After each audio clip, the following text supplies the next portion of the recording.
ابھی پورا ہمیں فائنل ٹیلی بھی نہیں پتا کہ کتنے اس میں ہمارے بچے شہید ہوئے ہیں، اور ان کے ایک ٹیچر بھی میں نے دیکھے انٹینسو کیئر میں ہیں، ٹیچرز بھی ہیں، بچے بھی ہیں.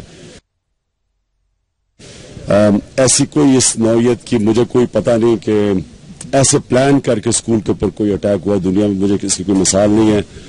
اور میں سمجھتا ہوں کہ کوئی ایک ایسی چیز ہوتی ہے، جب ہوتی ہے تو قوم اکٹھی ہو جاتی ہے، اور اس پہ قوم اگر ایک رسپانس پہ ہم مل کے ڈیل کریں.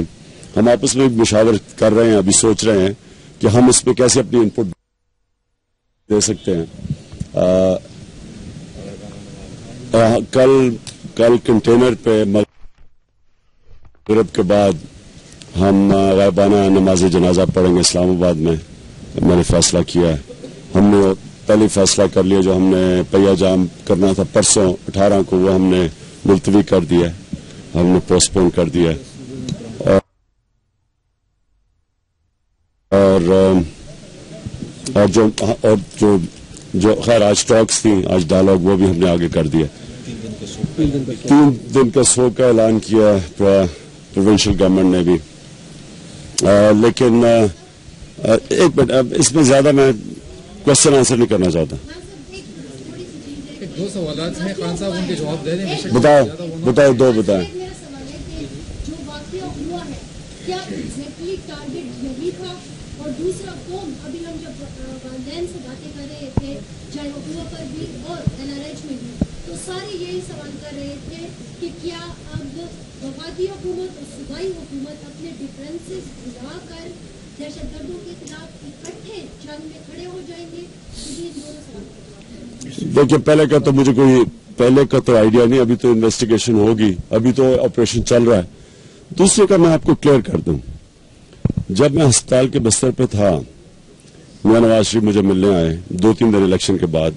میں نے تب ان کو کہا تھا کہ حالانکہ بڑی دھاندلی ہوئی، ہم نے الیکشن قبول کی نیشنل انٹرسٹ میں، کیونکہ دہشت گردی سے ملک میں بہت بڑا ایک عذاب آیا ہوا ہے.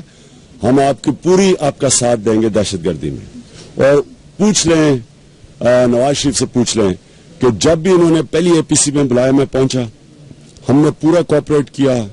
جو چودھری نثار سے میٹنگز بھی علیحدہ ہوئی دہشت گردی کے اوپر اپڈیٹس لینے کے لیے. یعنی کوئی مجھے کہے کہ ہم نے کوآپریشن نہیں کی، ہر سطح پہ کوآپریشن کی. یعنی اس ایشو کے اوپر ہم اکٹھے تھے. میں نے یہ ضرور ساتھ کہا کہ 4 حلقے اس لیے کھول دیں تاکہ اگلی الیکشن ٹھیک ہو جائے. بس یہ تھا. تو یہ کلیئر کر دیں کہ کوئی ڈفرینسز نہیں تھے. ڈفرینسز جو تھے وہ تب سے بھی واضح تھے کہ اگر 4 حلقے کھول دیں تو ہمارا وہ ملک کی بہتری میں صاف اور شفاف الیکشن ہو.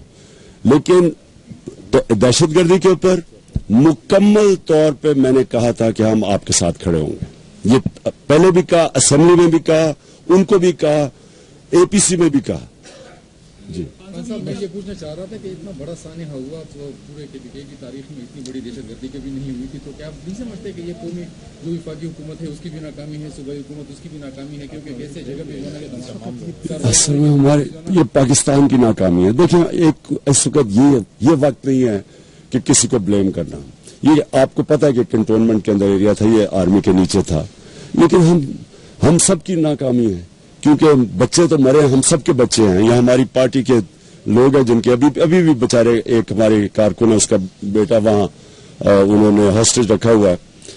یہاں ہمارے خالد مسعود، ان کے بھتیجے کے پیٹ میں گولی لگی ہوئی ہے. تو یہ سب کے بچے ہیں، ہم سب کی ناکامی ہے. میں اس لیے آج کوئی بلیم گیم میں نہیں پڑھنا چاہتا. میں یہ کہہ رہا ہوں کہ ملک اکٹھا ہو. یہ ٹائم کئی ایسے حادثے ہوتے ہیں جب قوم اکٹھی ہو جاتی ہے، کیونکہ یہ اس سے کوئی زیادہ تکلیف دہ واقعہ نہیں ہو سکتا کسی قوم کے اوپر جو گزری ہے آج ہم سب کے. تو اس کے اوپر ایک جوائنٹ فرنٹ پیش کریں، سب اکٹھے ہوں، اور ایک جوائنٹ اسٹریٹجی ہم آپس میں بھی ابھی ڈسکس کریں کہ ہم اس میں کیسے انپٹ دے سکتے ہیں. لیکن میں آپ کو یقین دلاتا ہوں کہ ہم اس میں پورا ہر قسم کی کوآپریشن کرنے کے لیے تیار ہیں. آپ نے یہ کہا تھا کہ اگر آپ وزیر اعظم ہوتے تو آپ وہاں پہ ساٹا میں فوج نہ بھجواتے. یہ وقت نہیں ہے. میری بات سنیں. دیکھیں، میں اس کی تفصیل میں بھی جواب دے سکتا ہوں. آج وہ وقت نہیں ہے. آج میری یاد رکھیں، وہاں گھروں کے اندر جو ماں باپ کے اوپر گزر رہی ہے، یہ نہیں کہ کیا ہونا چاہیے تھا، کیا نہیں ہونا چاہیے تھا اور آگے کیا ہو. یہ صرف ہم ان کے درد اور دکھ اور تکلیف میں شامل ہوں اور ساری قوم فیصلہ کرے کہ ہم نے اب اس کے کیسے ڈیل کرنا ہے. جی کر دیا.